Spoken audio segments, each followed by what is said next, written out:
Well, happy 2024. Back to work here on Project Mockingbird. Gonna replace these inner and outer fender wells here on the back. We have collision, rust damage.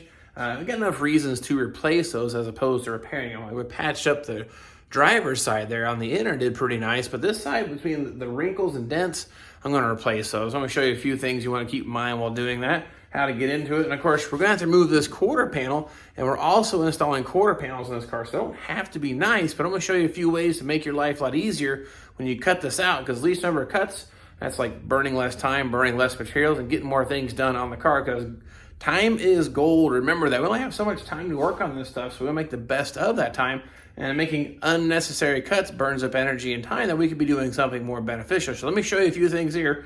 I'm gonna get this cut out of the way, and we'll show you how to get those out next. All right, well, we're gonna lob off this quarter panel and give us a lot more room to get to work on the fender wells. So to keep in mind, this thing on a convertible, it's all spot welded through here. Now we could go through and remove all the spot welds with the drill bit, which is my least favorite thing to do. Or we take the cutoff wheel, and we're gonna cut right here in this channel.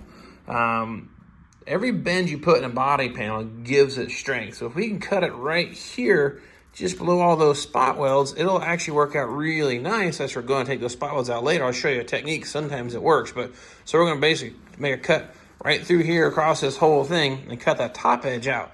Now, when it comes to the door jamb, sometimes, at least from the factory, they're also welded in here and around the striker. Well, we've already discovered this quarter panel is replaced, so it probably isn't welded that well, because you'll see here a glob weld here, here, here, and here. Not spot weld like it should be. So I'm gonna say it's gonna be pretty easy probably to remove this, but I need to salvage this piece here from buddy Louie, so I'm not gonna get carried away, cutting this thing up, because I'm gonna try to remove this piece without damaging it, send it to him to repair one of his cars. So on the leading edge, we're just gonna cut it here just behind all the spot welds if it had them, and then I'm gonna leave the door jamb intact. And on the bottom here, let's take the air hammer and split the spot welds in there. If it's even welded, I kind of doubt that it is. Now, when it comes back to here, I'm going to end up burning the lead out of this and melting it out so we can replace the full quarter panel. But we're going to basically just cut it here just on the inside of it for the time being. Now, when it gets into this trunk jamb, you see a rust hole here? Well, this is not good. So I'm going to actually remove the trunk gutters on this car and put the full quarter panel in, which is not how I typically do things, but here's the reason why. We no longer have our number stamping, and we got rust issues anyway. So the same idea. We're going to cut, I'm going to bring it through here, cut the whole quarter panel. Then I'm going to try to cut just down the bottom of that channel and leave just one horizontal piece of metal welded to the actual gutter or the drip rail there. I'm going to try to bring it around here. And this is the thing here. This shouldn't be molded all together with Bondo or body filler. Well, I'm not sure what they did, but I am not going to be reusing the tail panel, so I don't need to be nice to it. So I'll probably just bring it straight back here, cut it off, and then as for the back here, normally I just take my air hammer and split it, but they've even filled in all the body lines back here, so I might try to pop it with the air hammer. But first things first, don't need to be delicate, but we're going to lob this thing off and get it the heck out of my way. All right, we got it all cut loose, at least the top here. Let's see what's inside here. Now, of course, use caution. That's a sharp edge. Well, that's kind of hokey. Look at this. Pop rivets. This is the original quarter panel on the car. This is a replacement somewhere that was done to it, and then they pop riveted it in there. That explains why this car wasn't very well assembled. And oh, look at this. We've got some kind of weird spot all welded up, goobered up on here. They've done some welding on this here too, but trying to get down to this, I might go ahead and try to pop this loose. Normally it's so rusty they kind of pop off the fender well, but this actually still has some material left on it. The bottom wasn't welded, surprise, and I don't believe this is welded here at all either. This is kind of flopping in the breeze separate. So I'm going to go ahead and just pop that the rest of the way loose here, or I may take the cutoff wheel and go zip right through here. I'm not sure which way. I'm going to get this quarter skin the rest of the way out of the way. All right, quarter panel sitting on the floor. Looking at this here, a little bit of the history. This is awful. This is some kind of a weird, it's metal, but this is the original fender, wadded up. Try to put some metal in there. This would definitely fail when you reach around the inside of the wheel well and determine how much body rot's in there. This has got some kind of a weird scab patch going on. So I've got to cut these welds loose. Normally it's just spot welded and you just pop it with the air hammer, but I got to cut those welds off of that. And then the rest of it will probably come out with the air hammer here. I keep making short work of this. Hopefully get this thing ripped out of here, but looking pretty good so far, but this is definitely a hot mess. Hey, remember earlier I told you cut down in the groove, and the reason being is sometimes these spot welds are so weak and flimsy, you can just take a pair of side cuts, kind of chew like a sardine can here, and just peel these panels right off. I don't have to drill nothing out that way.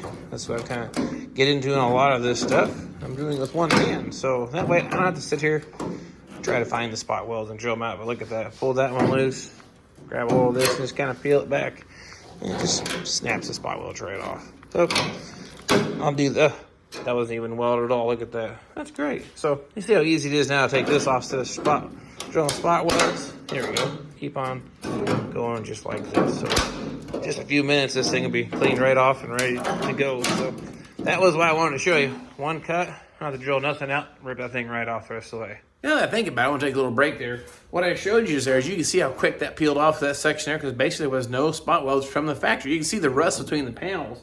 That's the other thing to kind of keep in mind. Every single seam on this car probably looks like this. So it's kind of a hard line. Where do you draw the line when trying to investigate and remove all the rust out of this car?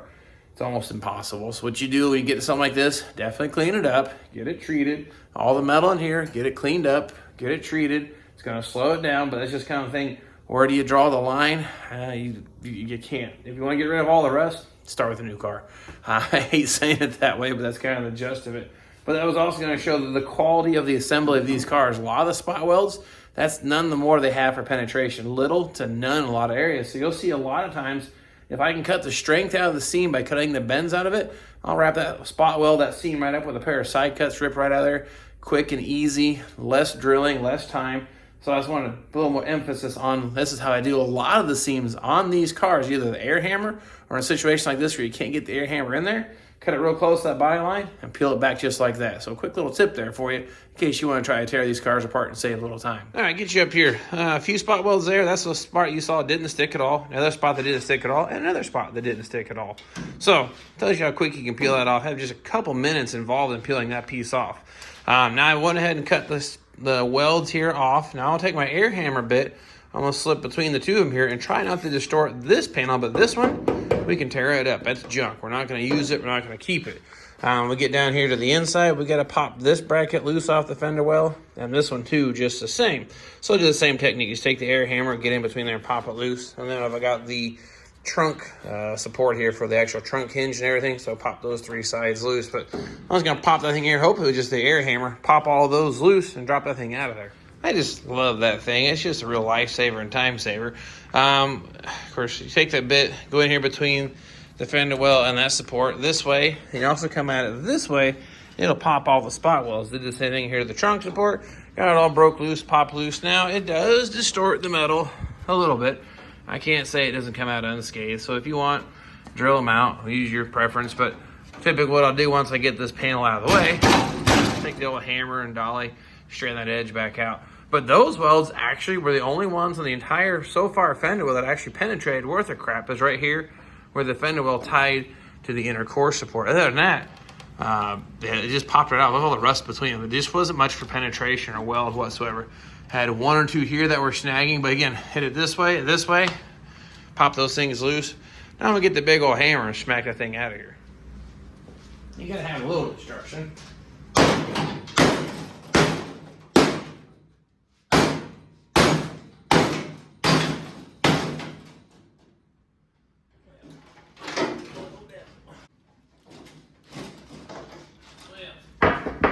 Spot, right? There.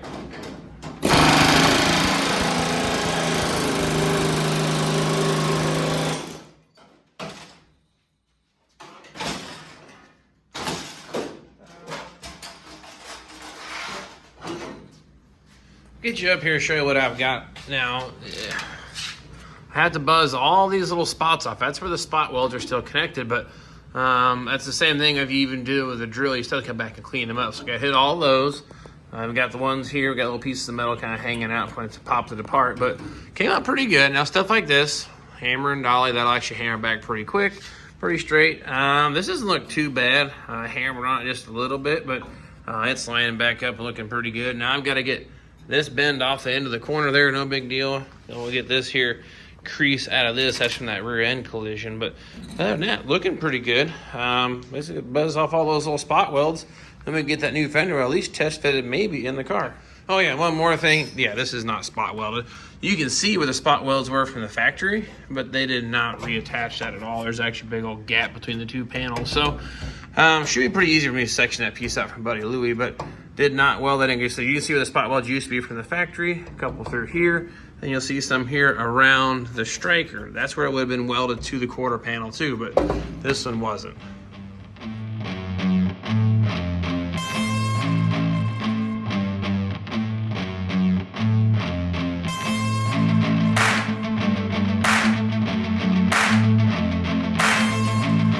That's much more gooder.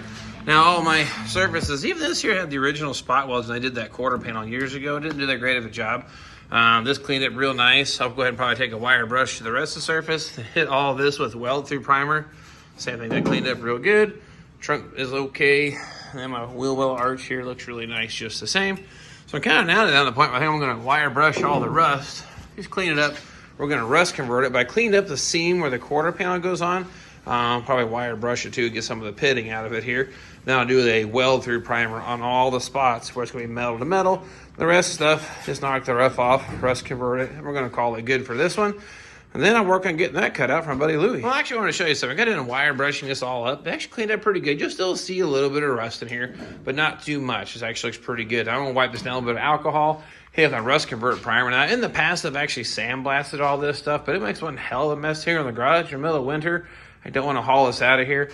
And again, you do what you want with your build, but I feel that it is cleaning it up, then loosen the rust up, wipe it down with alcohol, then encapsulate with some rust converter.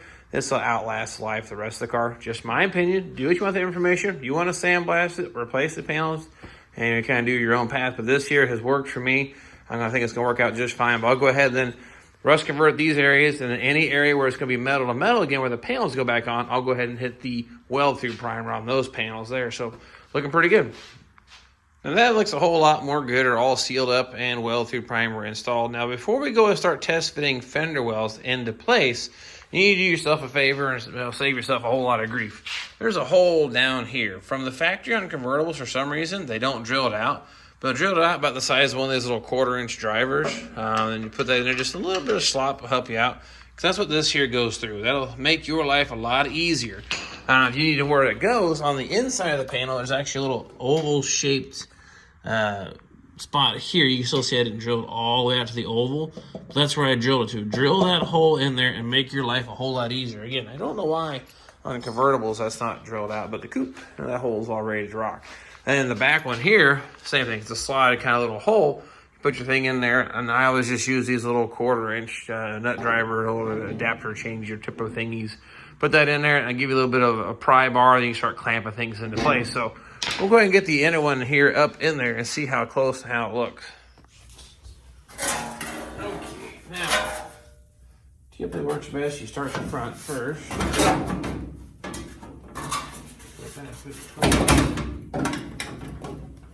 Come on. There we go. Now, see that gives me kind of an alignment pin. I'll do the same thing back here in the back. Stab my little driver through. Kind of take a peek, see what it looks like. That looks pretty good, actually. Just to get a better view, I put a couple clamps here, just here and there, to kind of hold things hold in place. But here's what I'm talking about. Put that thing right through that hole. It lines up. You can see the daylight through it. Now, of course, it has a little bit of adjustability because we've already established these cars aren't perfect. This hole works out really nice down here. What's it look like inside? Not too bad. We got a little bit of a gap between here and there, but you know, put a couple screws in it to pull it right up, right into place. Same thing. This is gonna get pulled over just a little bit, but it'll go right back into place where it needs to be. And these look a whole lot better. That's gonna lay out real flat. Tying all my screws, same thing, put that into place. So I think next thing, go and test fit the outer fender well, see how it looks. I got this straightened out best I could. It's kind of hard to get in there, but I don't think you can probably run into that on your build or anything like that. But I got that kink out of it for the most part, but we'll see how it looks. I'll get the outer fender well stabbed in just the same. All right, there we go. Outer fender well test fitted into place. Went in pretty easily, which is kind of nice. These things are gonna be your best friend. Now there's supposed to be a little bit of a gap. The inner and outer will be welded together tight, so there's a gap that needs to go away. But between here and here, that's about right. 3/8, 3/6, 3/8, half inch, somewhere around there. it's a bit of a gap. That's normal. So that's looking pretty good. So by the time I clamp that together, that will be about right. But it's gonna get this nice and level before I clamp it. Now the front side works out about the same. Shove our little alignment tool right through that. Man, I'll tell you, it works out really good. Pulls up real nice there. Now I'm gonna clamp a few more areas. Clamp that here. And there's technically a third hole here. Same thing, I put in the pin through that. Clamp this all together, but check this out. Here's the best thing about it. No more bulge right here whatsoever. That's gonna look a whole lot better. And I feel more confident that everything's where it needs to be. And even this panel looks a lot better. It doesn't have that big old crease or wave in it. Now it's a little wavy, but again, I can't get all that out 100%, but we'll get that put into place. So this isn't our final fitment. I'll probably put just a few screws into it and kind of for mock-up and test fitting purposes, because I really need to test fit that quarter panel on the car. And not to mention, this thing has been horrendous. So is there any damage to that structure? I don't see anything, but I'm gonna have some alignment issues. I want to find out before I set the thing in stone and really put it in 100%. And here's the other thing that's kind of weird. As soon as I started cutting that quarter panel out, my door gap was fat, even all the way top to bottom, and actually closed up some. So that's kind of cool. That's a good thing. Our jack stands are still supporting the car. I haven't shifted there. I put some jack stands in the back, but technically they're just kind of back here, just kind of hanging around. They're not actually holding anything. It's just, you can tell right there from almost touching, just in case something moved. I just kind of felt that was a good idea. But the car is staying really solid and stable. Now I'm gonna work on popping the tail panel the rest of the way off, pull the quarter panel off the other side. I'm only going to replace the outer fender well on that side. Not sure if we're gonna do a video on that. If there's something you want to see, let me know, because, well, I'll probably be zipping right along here. Because so far what I have invested in this, tearing this thing off, you'll see it about 10 to 15 minutes, but I got about 2.5, 3 hours of time and pulling the inner, outer, prepping, cleaning, painting, and test fitting the new assemblies into place. So I'd say it's moving right along. So I'm gonna wrap it up this go around because I'm a little bit tired. I need a little drink here. And check this thing out. My kids got me this. Now, of course, my kids count of at least 2 of the 3. Maybe you guys are the third ones, but I really like that. It's pretty funny. But nonetheless, I'll keep plugging here on Project Mockingbird. Anything you want to see, let me know just the same. But I'm going to call it quits for tonight because I'm hungry. I'm a little bit tired. Got to clean up a little bit because the old Dirty Bird made a mess. And I still got to put another car back in the garage. I need a little more room to show you what I was up to. So nonetheless, keep working on Project Mockingbird. I will grab the camera, and whatever we get into next time, I hope to see you guys then.